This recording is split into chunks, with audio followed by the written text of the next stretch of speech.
Greetings from the Northwoods of Michigan's Upper Peninsula. I'm Natasha, and this is Plant-Centered Living. What I do is bring you tips and interesting information pertaining to your plant-centered lifestyle for those people who are transitioning to a plant-centered lifestyle, as well as those people who are maintaining a plant-centered lifestyle. Today we're taking a bit of a break from our traditional videos each week, and I am going to be taking you on a journey of making apple cider and also cutting up apples to freeze to put in smoothies and use in desserts and save for later in the year. One thing that I always talk about is how important it is to create your food or do food prep ahead of time. And so today we're going to be doing that on a grand scale.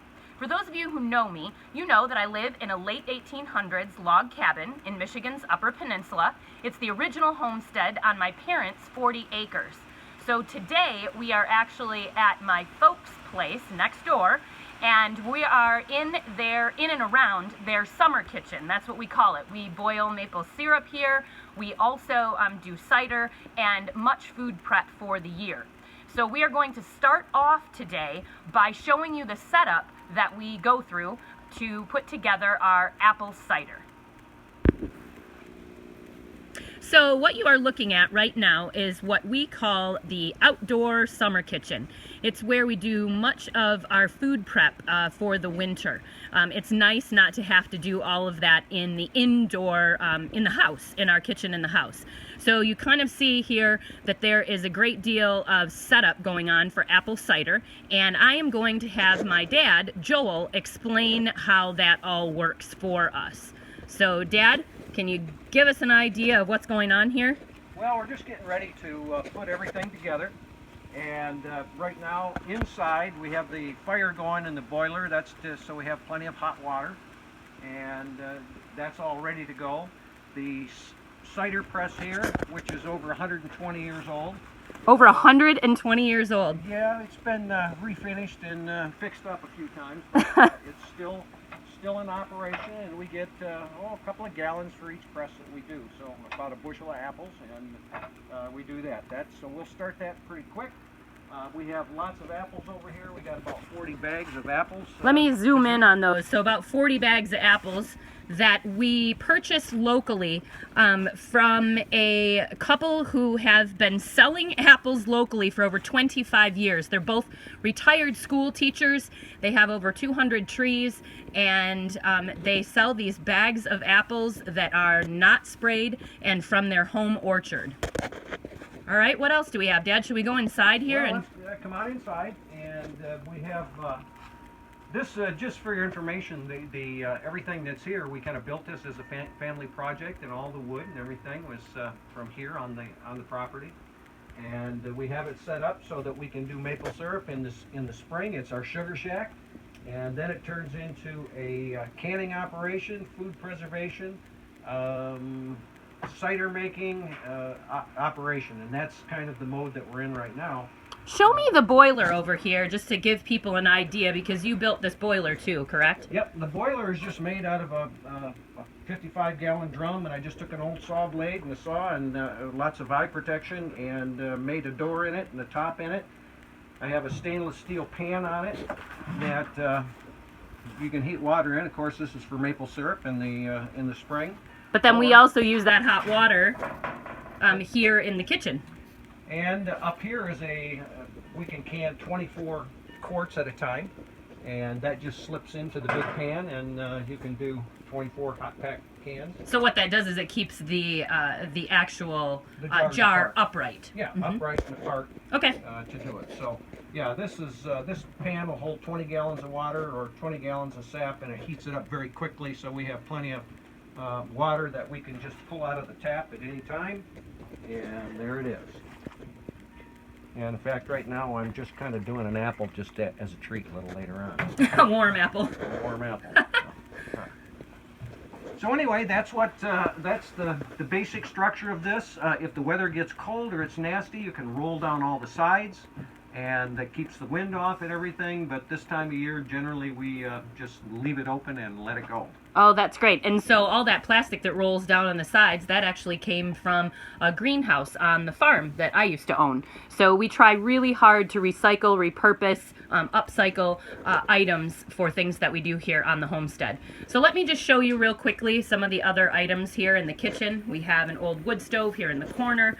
Over on this side is the counter that we use. The great thing about working out here is obviously the view is spectacular. Over here we have a sink, and we fill that from a hose that runs from the house, and then any hot water we need comes from the boiler that my dad just showed you.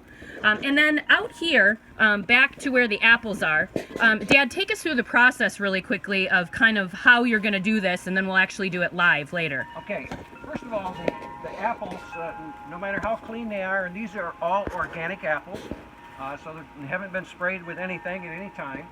And they'll go into the little swimming pool over there. A kid's swimming pool. Yep, and then we will hose them off and rinse them off really well. And then they come up here and they sit here, and then we just drop them on in. Right into the top. Stand up and they drop them right in here. And like she said, you'll see it live in a little while. Okay. You just drop in there like that, and until we get it full. So it'll come out well when she shoots that a little bit later. Now, when we were all younger, we hand cranked this machine, and we would have a party, invite people over, and they would hand crank the old-fashioned way. But since that time, and since we do so many gallons of apple cider, you've hooked that up now. Yep.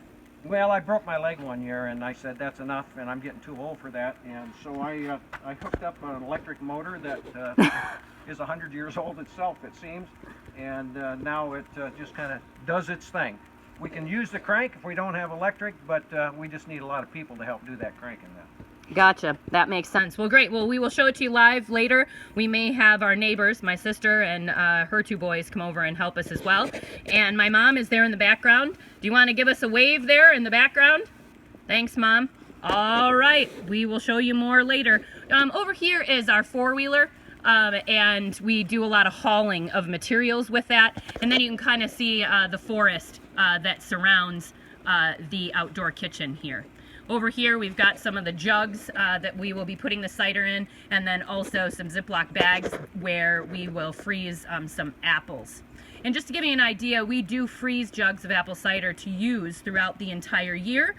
We use that apple cider in baking and cooking and heat on the stove to make hot apple cider. Okay, so we are making apple cider. My mom and dad are dropping the apples in, and my dad has a tamper that he made out of wood and pushing it down into the grinding mechanism.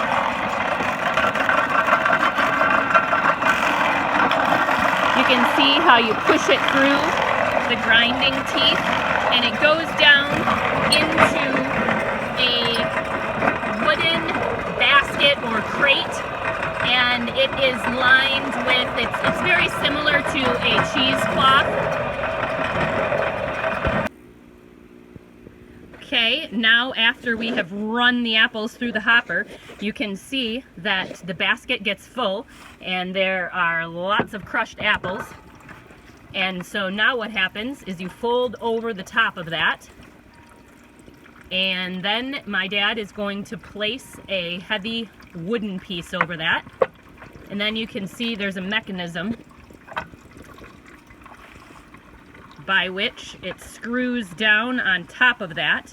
And what that's going to do is force the juice out. And you can see that right now. So out comes the juice. And what I mean by juice is I mean apple cider. It's absolutely delicious. Great. All right, and we are going to try the first cider of the season. Perfect. And so, Dad, there's a mixture of apples in there, right? Many different kinds, which then leads to better flavor. Is that right? Yeah, you really want some variety. You want some sweet apples, some really tart apples, some in-between apples, just a real mix. The more variety you have, usually the better off the cider is. So this is very, very good. Great. Okay, so what we are doing here is we are pouring the apple cider that just came out of the press through a filter, and this filter then goes down into a 5-gallon bucket, and that 5-gallon bucket has a spigot on it that goes into a pitcher, as you can see here, and my mom will fill that up, and then it comes in and it goes through a funnel into the jars, ready to be used. Okay, this is our lunch. There is some kale on top. You can see some potatoes underneath there. There's broccoli, and then a whole bunch of different kinds of beans on the bottom. And as you can see, there are glowing coals down below. And then what my dad will do is, and I'll watch him do it here, he will take some coals out of the fire and put them on top of that Dutch oven. And what happens is it then just cooks those vegetables, and we will be eating them for our lunch. It is the perfect, easy meal. Throw it all in a pot while you're busy outside working. Okay, what I am doing is, you can see right here, there's an apple in here. You take this, you tamp it down, and what it does is it cuts it into slices. And so this was probably one of our best finds at a yard sale. My mom got it years ago, and it really speeds up the process.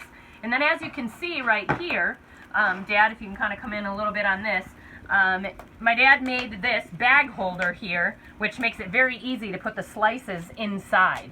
And so what we will do is we'll seal these up and then freeze them. You can make them into desserts, put them in smoothies. There's no need to do anything to them, like put lemon juice on them or anything like that, because sure, they turn brown, but that's okay. It's just cosmetic. Okay, and inside here are my nephews. And who are you? You want to introduce yourself? Hale. Hi. This is Hale. And Calder, can you say hi? You want to wave to the camera? Nope. Oh, he is busy tending the fire. Look at that. Well, thank you, you two. They have been a huge help, helping with cutting the apples, and they did a lot of apple cider last week, so they're quite good at the apple cider part of things. So thanks for being in the video, you two. And back to the operation out here. My sister Cassandra has joined us. You just met her two boys, Hale and Calder, but they are busy out here making cider. And the one that I did not introduce you to was Nico. We call him Nico Big Dog. This is my folks St. Bernard. He is a deer. And then of course, we've got Hale again in the video. So right now I have 6 gallons of sliced apples that I've been working on here. And you can see some of these really large size apples. These are called Wolf River. They're actually a very old variety that people use oftentimes for pies. And then also, I'm going to show you what a gorgeous, gorgeous day it is today. The leaves are falling, the sun is shining. We have lots of cider being made. You can see right here, there are quite a few half gallons.